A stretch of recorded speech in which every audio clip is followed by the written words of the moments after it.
after addiction. Phases of before and after addiction. Now, if you knew I was addicted to the Zaza, you know what I'm saying? I was addicted to the Zaza. Yeah, you going through it, pal. You're going through it, pal. You know what I'm saying? This whole Hogan, damn, nigga. What you got? That shit? Okay. Okay, let's see. Damn. What drugs these niggas taking? This can't be weed. Absolutely not. Damn. God damn. 2.5 years later, man, you skipped a whole decade. Strong nigga. Dang. What is these niggas addicted to, though? Gotta be heroin. Lord. Gotta be heroin. Dang. 5 years later. Hey, black don't crack. A 2018 Substance Abuse and Mental Health Administration survey found that approximately 1 million seniors above the age of 65, or 2% of the senior population, had a substance abuse disorder in the past year. Additionally, 3% of seniors use marijuana, and 1 in 10 engage in binge drinking. This rate of abuse is increasing faster than any other age group.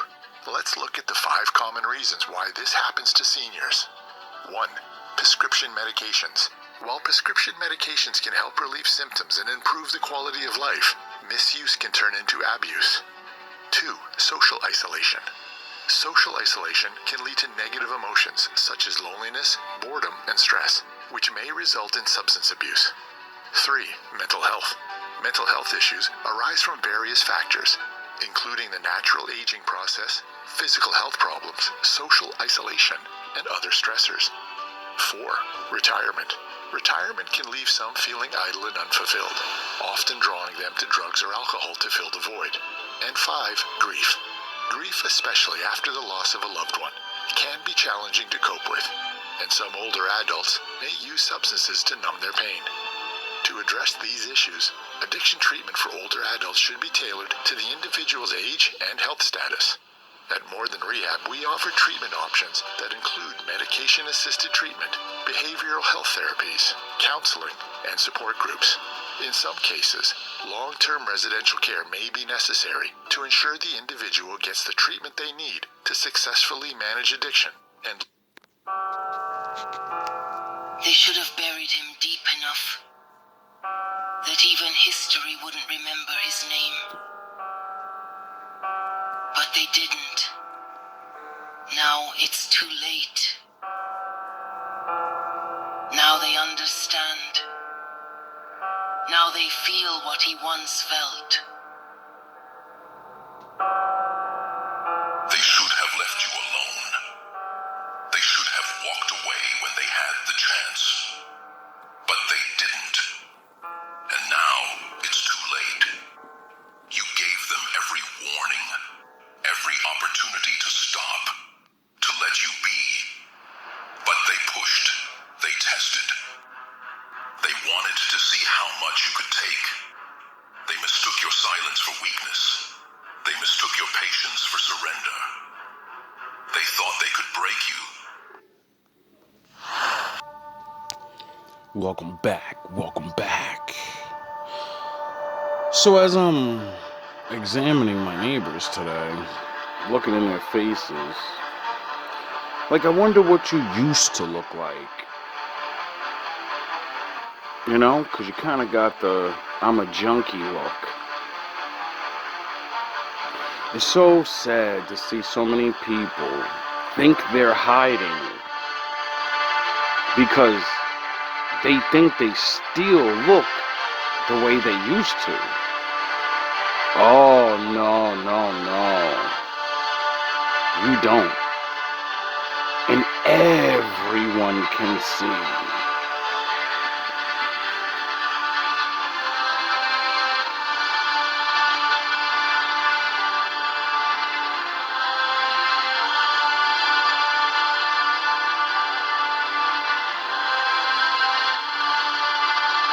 Think someone you know might be addicted? Don't miss these 5 early warning signs. Number 5, they're being more secretive. They hide things, avoid eye contact, or get defensive when asked simple questions. Number 4, their mood swings are sudden and extreme. Happy one moment, angry or depressed the next with no clear reason why. Number 3, they're neglecting their The reason why is because, like everyone else, the voice in our head never turns off. And they actually do know they're destroying themselves. And every time they are reminded, that's what makes them go from happy. They're having two conversations in their mind.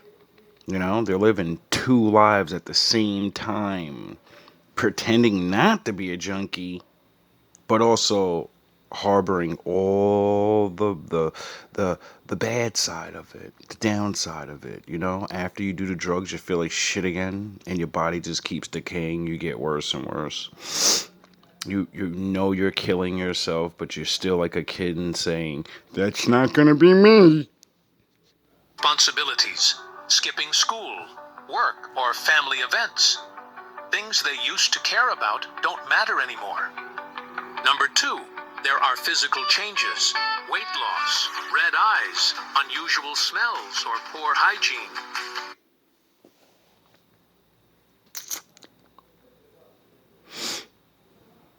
People think, junkies think, I took a shower, everything's good. You've been pumping that shit in your body with other chemicals, you know, like the foods and the fucking Doritos, you know, or whatever. And, you know, your body's gonna sweat that stuff out. So yeah, you wash that stank ass smell off. But as soon as you sweat, you know, it starts leaking out your body. Because if you didn't know, the Lord made us sweat to secrete toxins from our blood in our body. You sweat to get rid of, you cleaning your body cleans itself. You know, whenever you introduce foreign objects into your body, it rejects them because it's telling you that's bad for you. These can all be big red flags. And number 1 is they're constantly asking for money, stealing, or valuables going missing. Got a cigarette? How long have you been using for, Nicole? Since I was like 13, so 13. Very young. Yeah, it's been a long time. Like 13 years. This is my longest run. This your longest run? Yes. So you got some clean time under your belt. Yes. 5 years. 5 years clean, Nicole? Are you serious? Yep, but then I relapsed because of mental health. Okay. That's my problem, my mental health. And how long have you...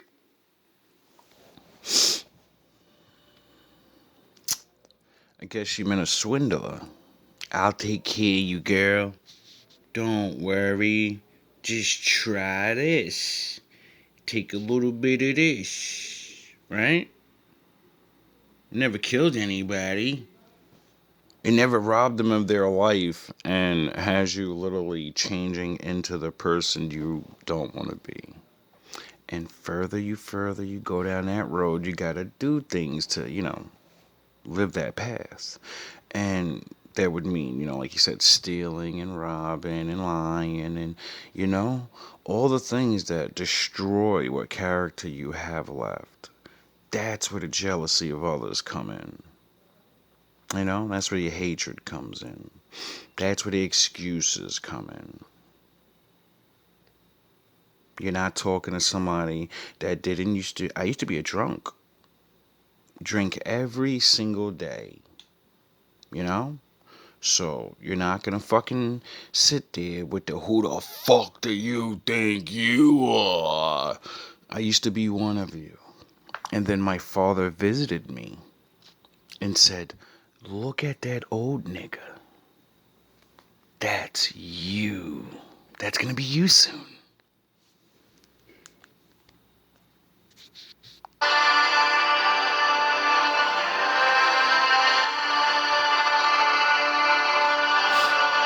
And I said, no the fuck it won't.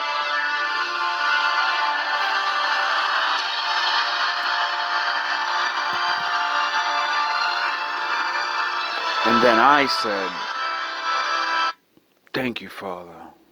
Thank you for helping me get over these addictions. Thank you.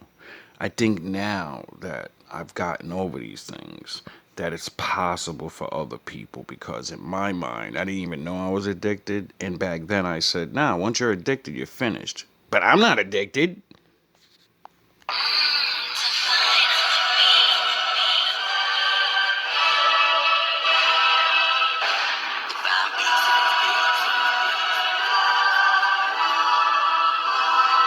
the man up in this piece. Yeah, that's right. You better walk away. All walk away, because I'm gonna burn this motherfucker down. King Kong ain't got nothing on me.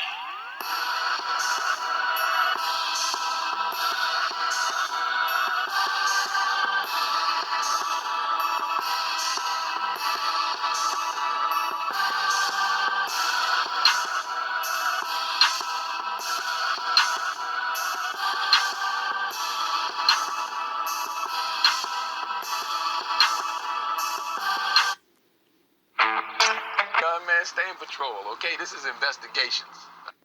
Side probably gonna smoke them. I mean, Jesus, what more you want? I want justice. Is that not justice? That's street justice. What's wrong with street justice? Oh, just let the animals wipe themselves out. God willing.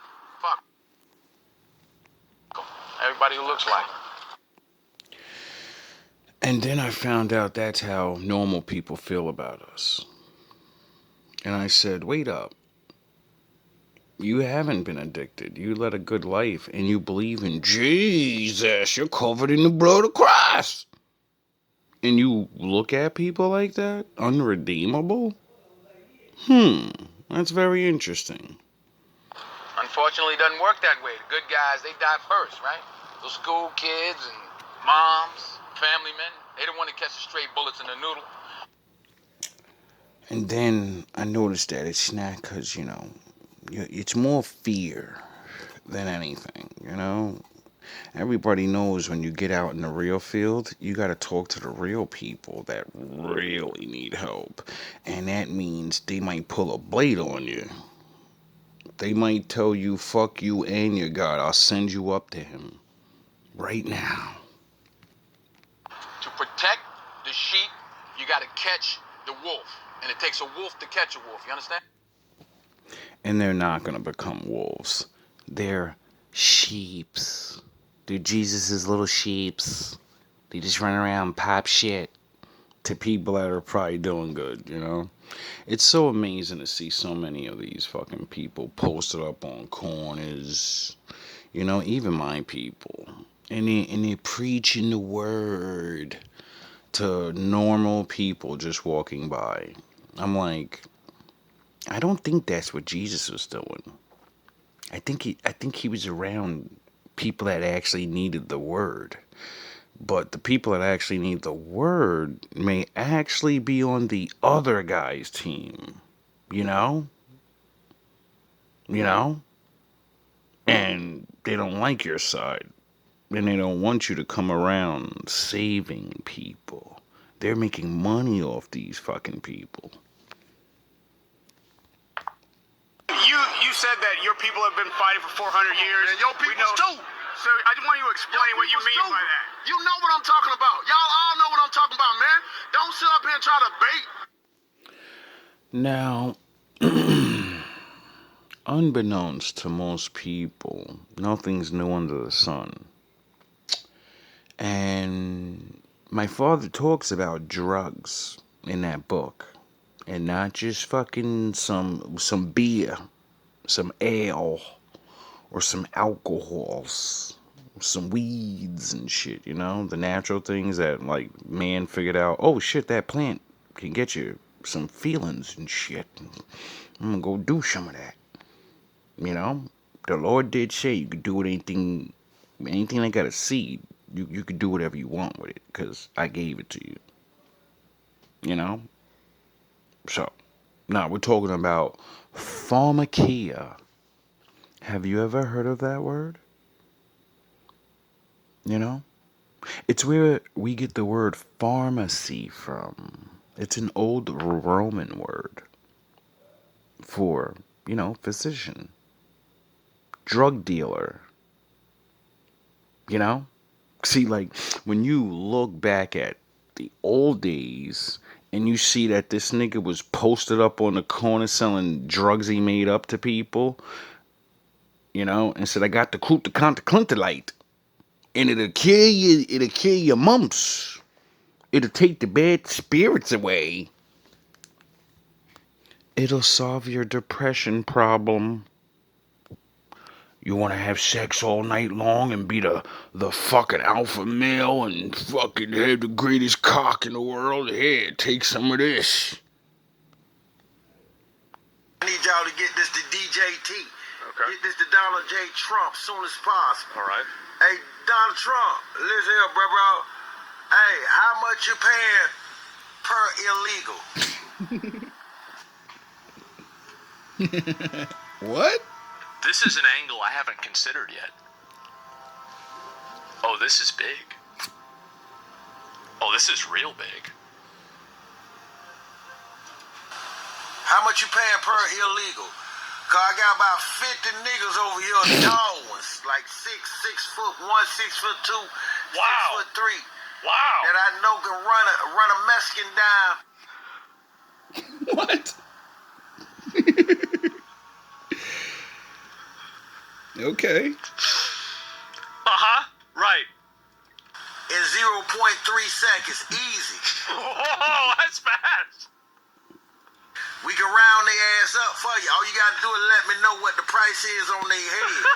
I got some niggas out here ready to get that money, man. You know what I'm saying? The dope Wow. game over with, Donald J.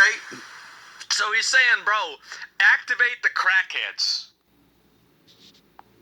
Don't sit up here and try to bait and not know what I'm talking about. Y'all know what the I talk about when I say these things. Y'all people too.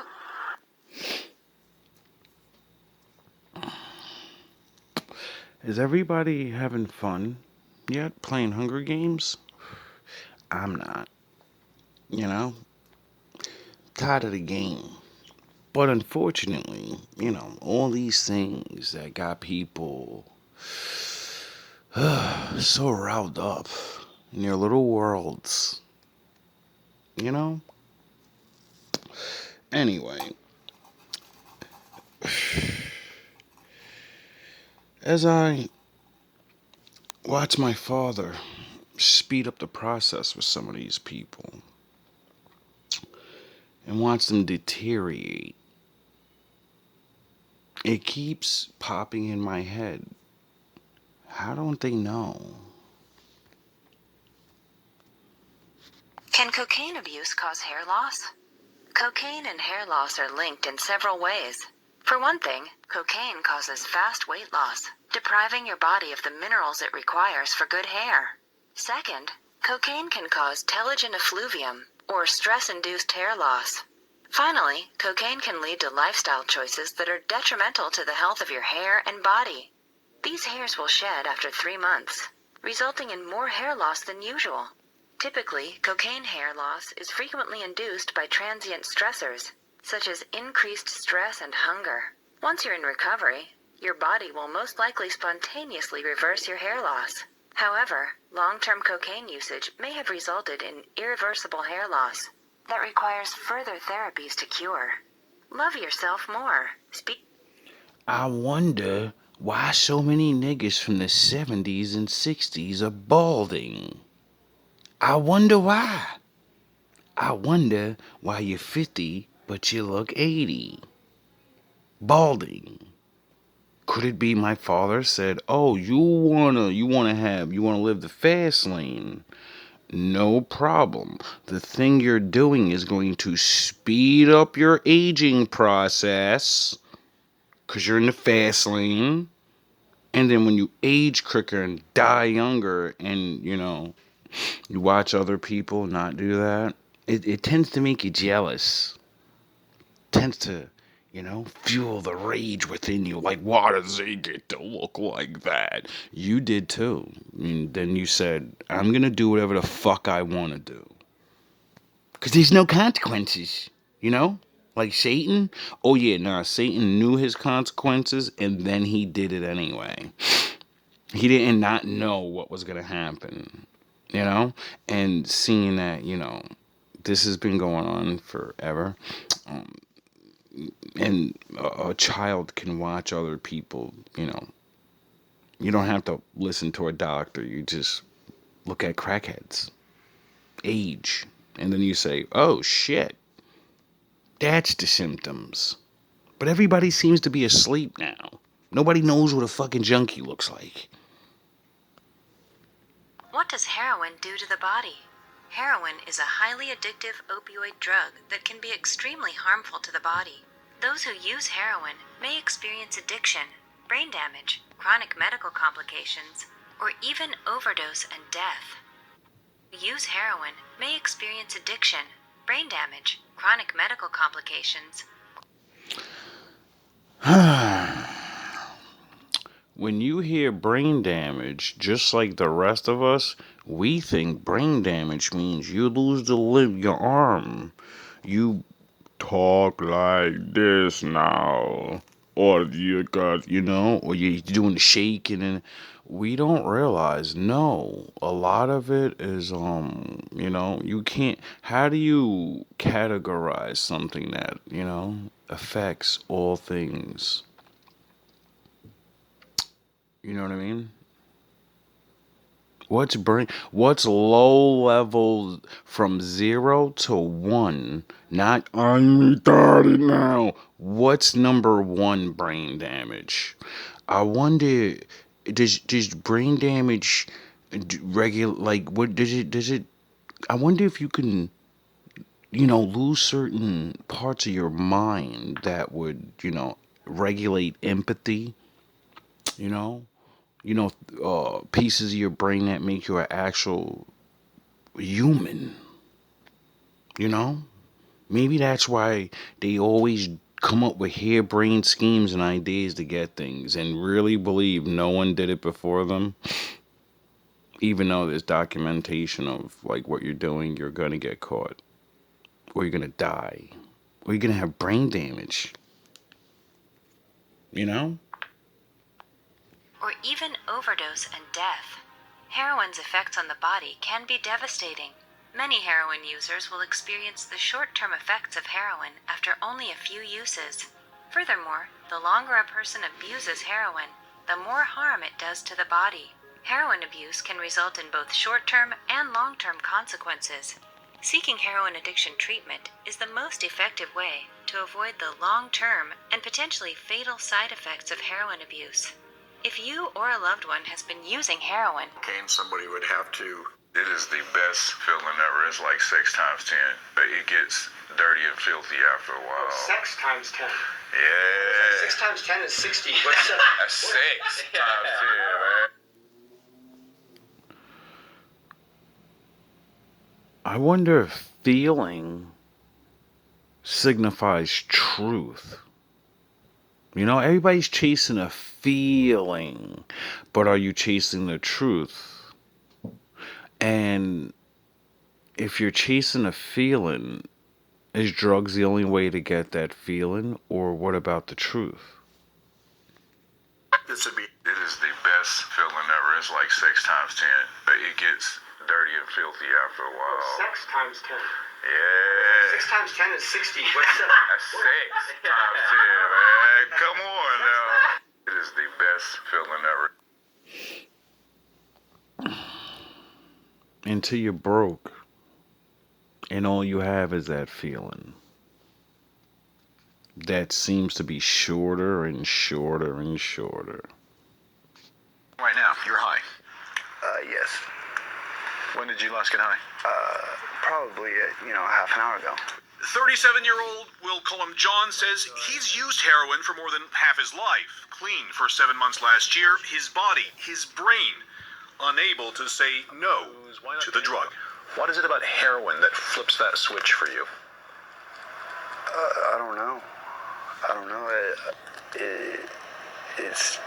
It's like that. It's like the feeling of love. Like that love that. So, are you saying you need to feel love, and because you had an absence of love, you're substituting that? It's love. So that's an abscess from missing the vein. Needing to be fed by another hit every few hours. Each time you use it, you have to find a different spot? Yeah. Time now marked on the veins across John's body. Each red dot, another hit. Another short escape from the inescapable. The need for more drugs. What does it feel like when you are denied it? Oh, it's so alone.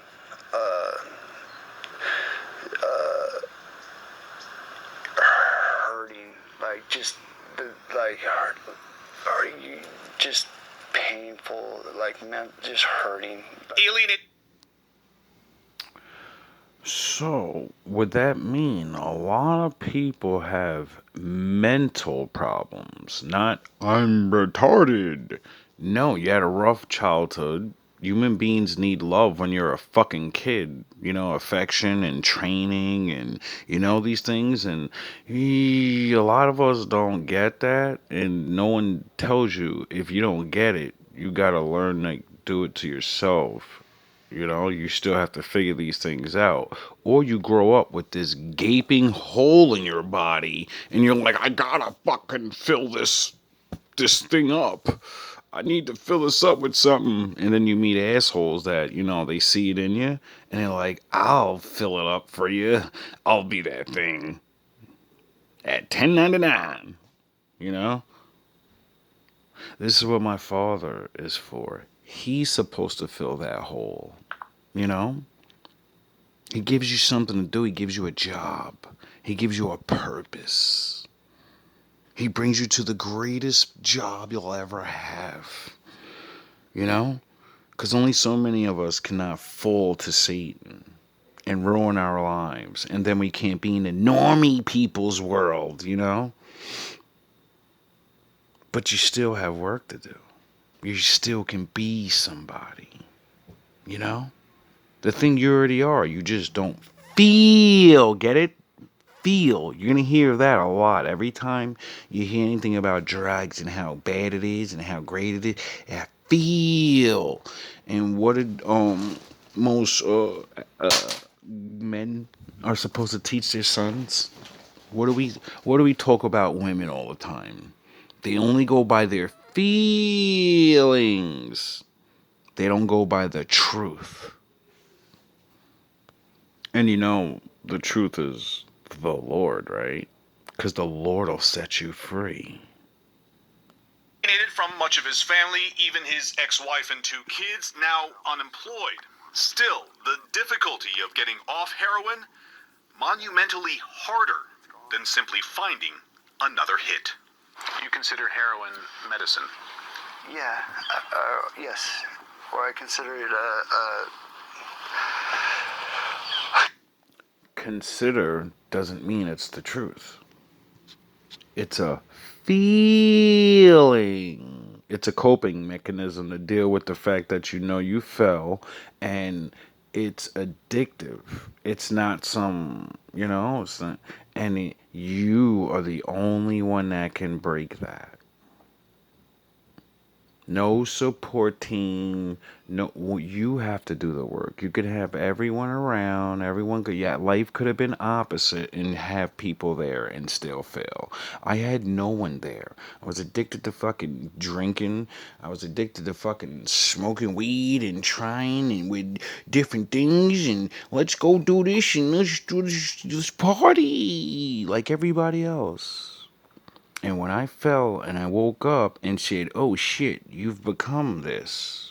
You can't go a day without it. There was nobody there. Only the Lord. And he doesn't speak. That's why he wrote a book down. You know, I never thought of how I consider it, but I can it's something that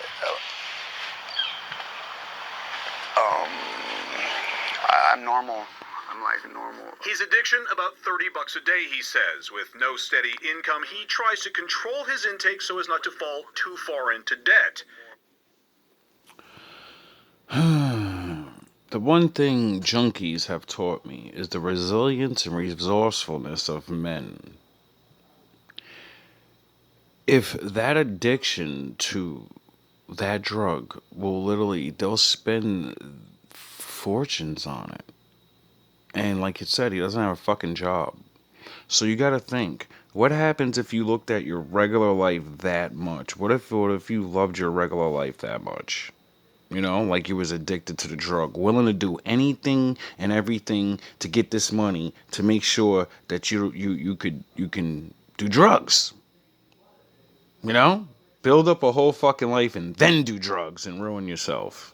Cause you know, you only got so many years to live. You know, I'm not saying that's what you should do, but it would kind of make more sense. You know, but I understand you don't get to choose when you get addicted to it. At times, going without food, he's Or maybe you do. I say yes and say no because of swindlers, people that'll guide you right down that fucking road. even resorted to begging on the street. He knows he's in the middle of a long, slow slide. He knows he needs to get off of it. I want to get clean. It's wearing me out again. Nothing's changing. You know. Because you have to change. Something in you has to look back. Usually if you look in the mirror and you know, hold up a picture of yourself from like a couple of years ago, you'll see you're not the same person. And if you start actually thinking about how you used to think and how you used to do and all the dreams you had and all these, you'll realize none of that shit even matters anymore. Being a regular fucking person mattered to you back then. And you're slowly stripping yourself of that. And it took one day at a time. So just like you got addicted one day at a time, you're going to get unaddicted one day at a time. There is no fucking shortcuts.